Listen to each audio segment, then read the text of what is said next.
This story is incredibly terrifying and still gives me chills, as cliche as that sounds. I know some people say these stories are 100% true for entertainment, but believe me when I say, this is 100% true. Three of my friends and I were spending the night together on New Year's Eve about a year ago, and we decided we wanted to spend the night in a tent outside, really close to the woods. We were laughing and fucking around, normal teenage things. Then we heard this rustling outside in the leaves. Figuring it was just an animal or something, we shrugged it off. At this point, it was nearing midnight, and we all had a flashlight on the tent and we were blasting music. That's when all hell broke loose. We heard this chirping noise outside. When I say chirping, I don't mean it was like a bird or a raccoon, but this unearthly chirping that didn't sound like any animal at all. In fear we were about to be ambushed, I demanded my friends temporarily turn off the lights and the music. At first they looked at me like I was crazy, but I strengthened my tone. "Turn it all off, now." At this point, they knew I was serious, so they turned it all off and listened. There it was again, this unearthly chirping that didn't sound like anything. My friends and I were shitting bricks, but I was a little bit braver than the rest of them. I had been taking karate for about 4 years, and I'm a very tall female capable of taking down a grown man, so I figured I could take whatever was out there, or at least I could carry one of my friends if we had to run away. They all tried to play it cool and said it must have been one of those screamer firework things, but I could tell they were all shitting themselves. We carried on screwing around for a few more minutes, desperately trying to forget about the screech chirping thing outside. Then we heard it again, this time much closer to our tent. This was the first time I could properly hear it. When it made a clearer sound, reality drop kicked me in the stomach. It was fucking big, and it was almost right outside our tent. My friends and I were about to shit ourselves, so they started asking me questions as to what I thought it was. I was the friend who was into all things paranormal, and I still am, but I've never been a paranoid person, so they asked me. I told them just as a suggestion that it could be a skinwalker or a fleshgate, because I read somewhere that they mock the voices of your friends, or emit voices that they think will lure out their victims. I only said this because I thought that could explain the scream chirp, but I think they were all really scared. We heard it again. At this point, everyone was shitting bricks, and one of them eventually called her older brother to come and hang out with us for a while. While he was there, just our luck, we couldn't hear the chirp screech anymore. We hung out with him for a while until we all decided to go on a walk. The walk was fun, and my friends were terrified because we were walking around in the dark, but I've always liked the dark, as it was so vast and mysterious. I was also hoping we would find the fleshgate, so my friends would stop acting like stuck-up little shits that weren't scared, because I could see that they were shitting themselves. Part of me was also terrified to see what would happen if we stumbled across a fleshgate, but her older brother had a knife with him, and I was prepared to stab it if he wasn't. Fast forward later into the night, we were blasting music again and playing with a multicolored strobe light. Probably not the best way to avoid being jumped in the night now that I think about it. My friend's brother had left us his knife in case we heard anything else that night. My friends all decided that I was the only one who would be brave enough to actually stab someone or something if it came to it, so I was in charge of holding the 6-inch knife all night. Thankfully, it was in a sheath, because despite my training, I'm quite clumsy, especially this late into the night. I couldn't help myself taking the knife out of the sheath because it was so interesting and beautiful looking. Then, there it was again, the same fucking chirp screech. I unzipped the tent to look, knife drawn, and heard something scurry away quickly into the woods. Since my friends didn't hear it, I left it alone. Everything was fine for the rest of the night, that is, until I was the only one awake. I heard this horrible scream howl, much more blood-curdling than the chirps. It kept getting closer to the tent, and then backing away, like it somehow knew I was the only one awake.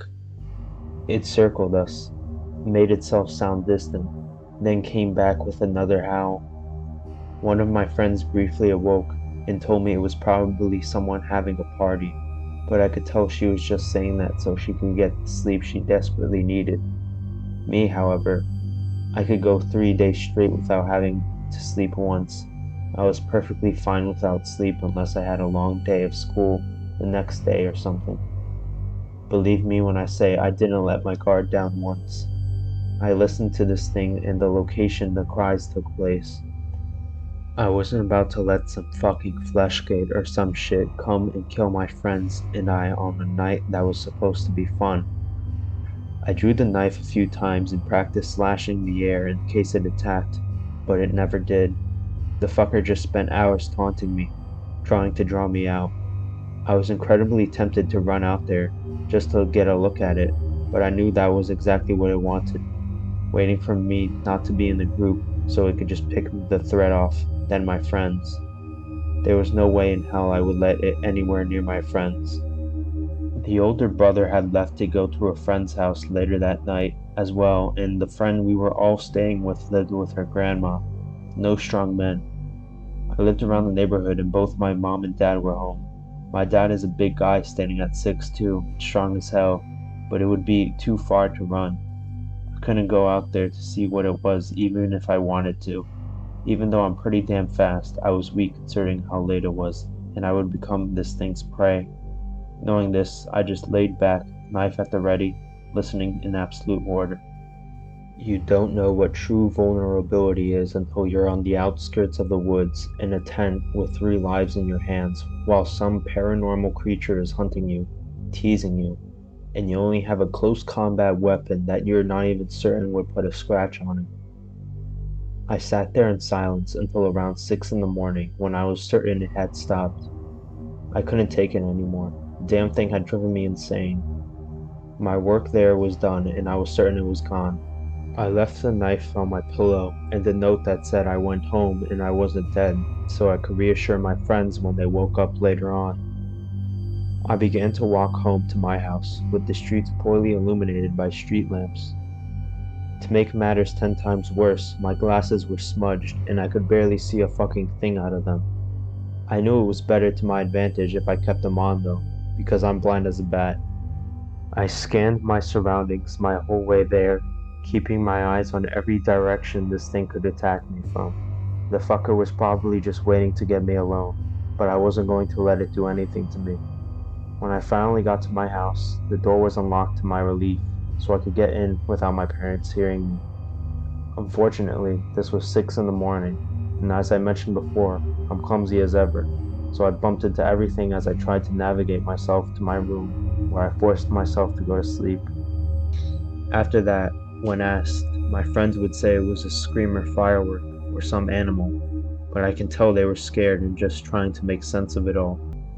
I tried to make sense of it too, but I just couldn't. I knew what I heard, and it was much worse than what they could have imagined. They probably thought I mentioned fleshgates and skinwalkers just to scare them, but I truly believe it was one of the two. Nothing like this has ever happened again, but there's a reason we haven't been sleeping outside in a while.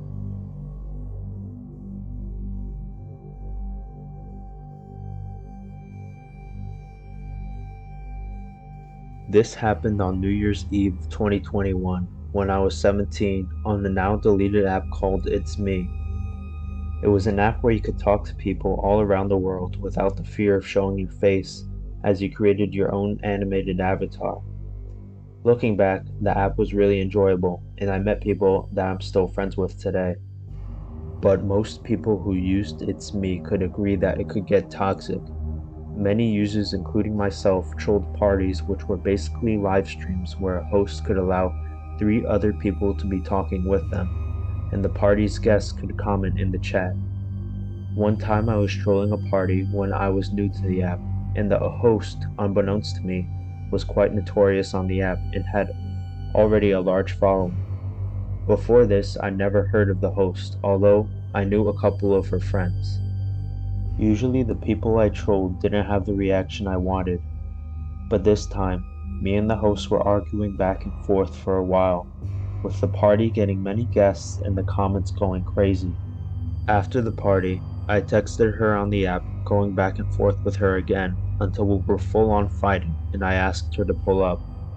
Really, I didn't want to fight this girl, only because I was arguing with her in the first place for shits and giggles, but she was taking me seriously.